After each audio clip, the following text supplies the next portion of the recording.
Welcome friends. Today in this video we'll discuss the design of isolated footing. We'll solve one problem related to the design of isolated footing. So here we'll start with the problem statement.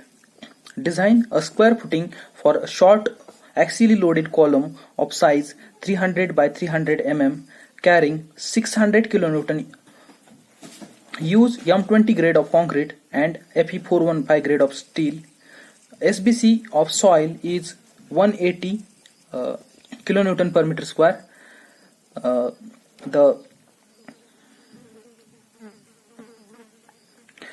Also sketch the details of reinforcement. So this is our problem statement. Now first of all we'll write the given data. So I have written that P is equal to 600 kilonewton, that is axial load. Size of column 300 by 300 mm. SBC is 180 kilonewton per meter square, and they have also told to use the Fe415 grade, that is Fy equal to 415 Newton per mm square, and FCK equal to 20 Newton per mm square. So first step will be to find out the size of footing. First of all we'll find out the size of footing.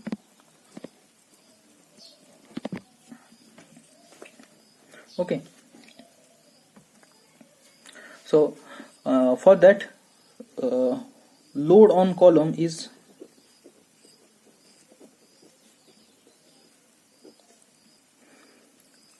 P, which is equal to 600 kilonewton. Now as load is given 600 kilonewton, axial load on column is 600 kilonewton per kilonewton, so we'll assume a self weight of footing as 10% of the axial load. So self weight of footing will be 10% of axial load. So I have taken P1 as a self weight of footing, which is 10% of P. So if you calculate this, 10 by 100 into 600 will be 60 kilonewton. So self weight of footing will be assumed as 60 kilonewton. So that's why total load will be P plus P1. So total load will be P plus P1, which is 600 plus 60. It will be 660 kilonewton. Now we'll find out the area of footing. For that I'll tell you, we know that the pressure coming due to the load on the area of footing should be equal to or less than soil bearing capacity. So from this relation, if you want area, you have to divide the load by soil bearing capacity. So the formula for area will be, I'll write here, area of footing A will be equal to P plus P1 divided by SBC. So I have written from this relation. Okay, so here I will write 660 directly divided by the soil bearing capacity is given 180. So that will be 3.67. So it will be in meter square. Okay, so 3.67 is the area calculated by us. Now we'll assume square footing. So we know that for square footing, the side of square footing is equal to the square root of area. So that's why we'll calculate footing size equal to square root of A, which is square root of 3.67. So it will be 1.91 meters. Okay, so the size of footing is 1.91. So we'll take the size of footing as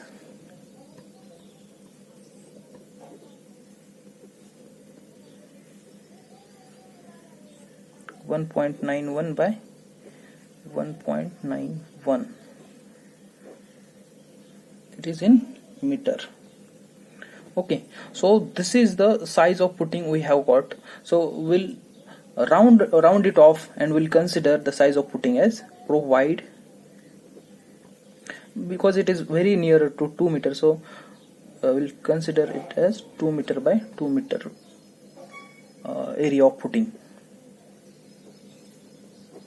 Okay, so this is how we'll find out the area for footing in the first step. Now we'll move towards the second step.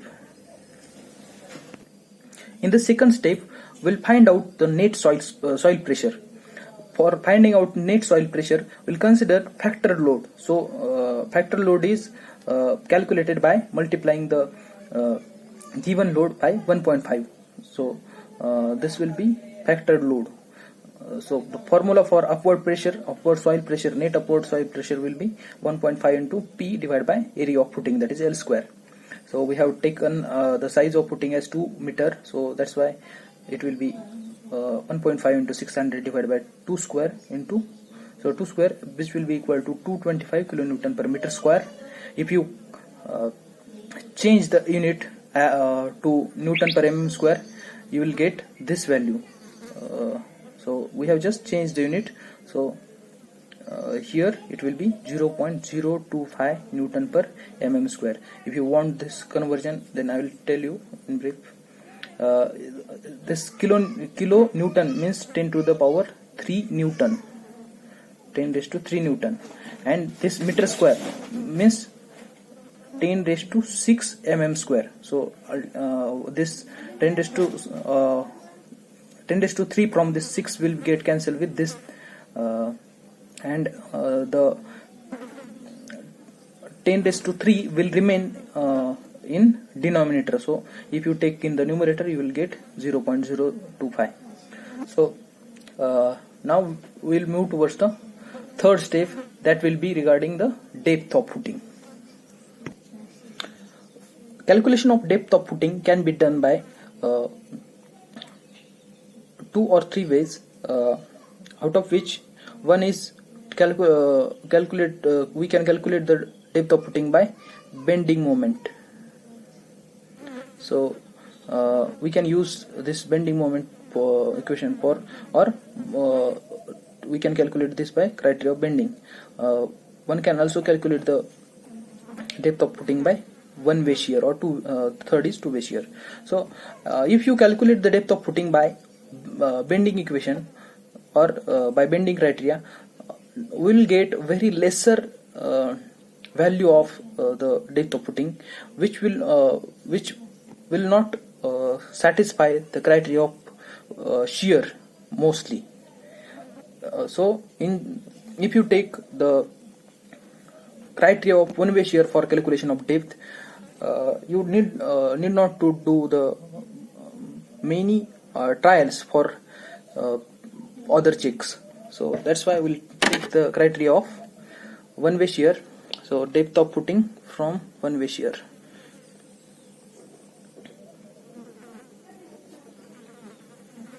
Depth from one-way shear.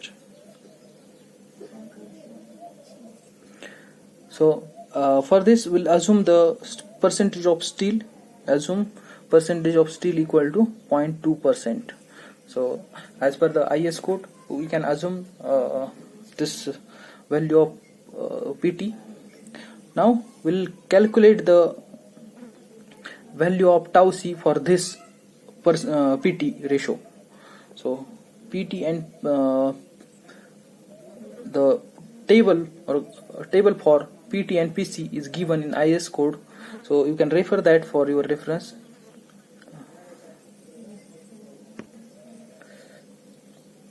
I'm mentioning the values which are given in the IS code, IS 456. Okay, so for 1.15, there is a value, the value of tau c is 0.28. For 0.25, value of tau c is 0.46. Likewise, for 0.20 we have to interpolate the value. So if you do the interpolation for this, you will I will directly write the value without doing the interpolation. Tau c will be 0.32 Newton per mm square. If you don't know the interpolation, please contact, you can message me in the chat box, but as this problem is having more steps, so that's why I have not mentioned this. Okay, the formula for interpolation is very easy. For your reference, I will just write it here. 0.25, like this we'll interpolate the values.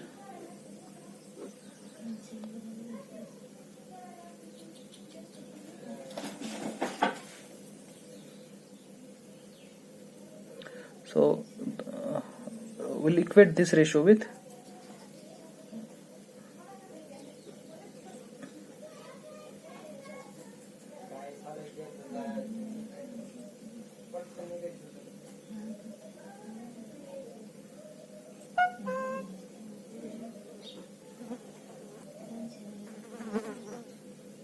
we have assumed value of this as x.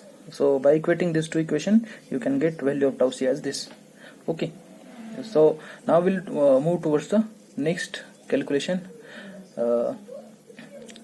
So we know here we'll equate two values of shear force, Vu, which is resisting capacity, and Vud.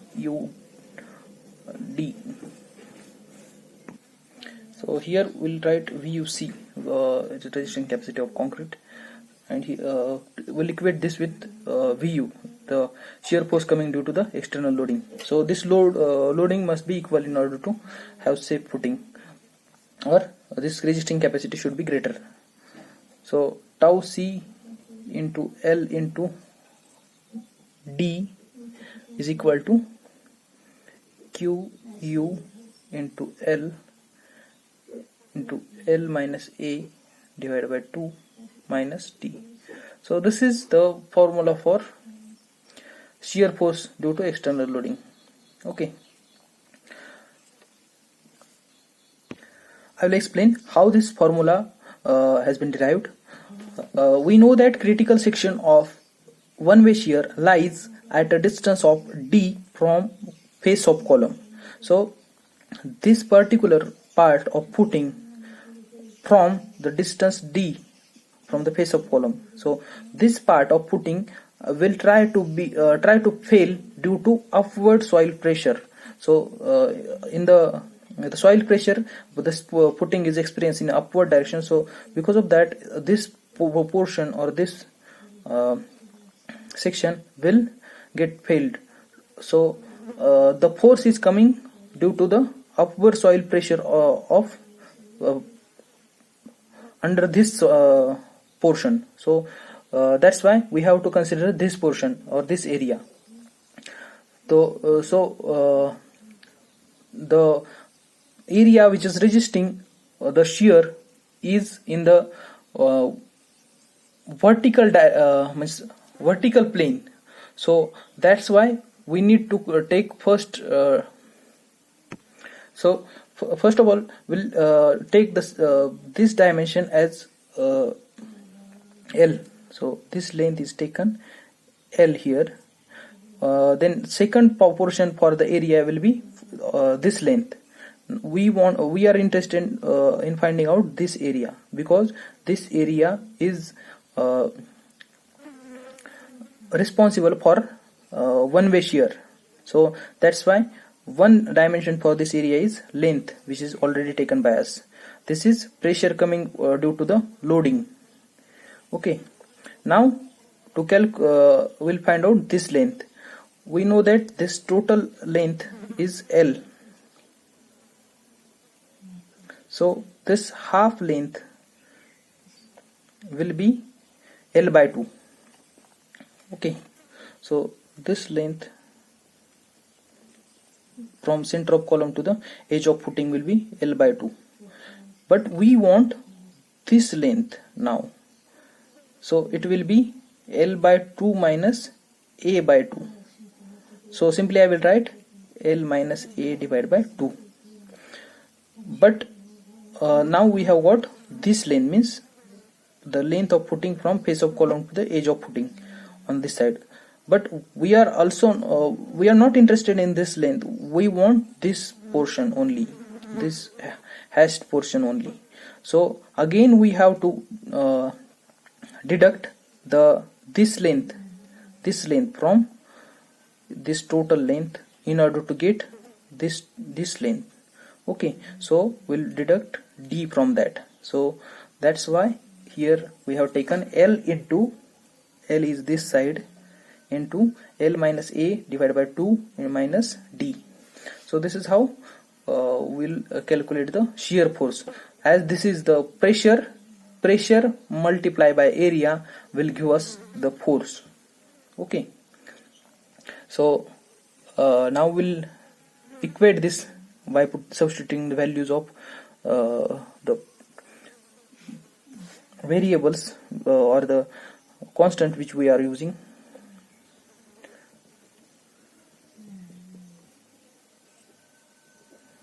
D will be so as we have not calculated D, I have written as it is. The other values are 0.225 into length is 2000 again. Here it will be 2000 minus 300 divided by 2 minus the depth is not known to us. So from this equation, if you calculate the value of D by simplifying this equation, you will get D equal to 351 mm. So it is, I will round it off to 360. So say D will be equal to 360 mm. So the critical will take second check of two-way shear. In this, the critical section is at the distance of D by 2 from the face of column. We know that we have already discussed it in previous lecture. So here the critical section is at D by 2. So I have just drawn the critical section, or I showed this. Now two-way shear will be equal to upward pressure in shaded area divided by area of critical section. So here we'll calculate the upward pressure in shaded area first. So the pressure will be calculated in the same manner which we have calculated in previous step, and we'll also calculate the area of critical section.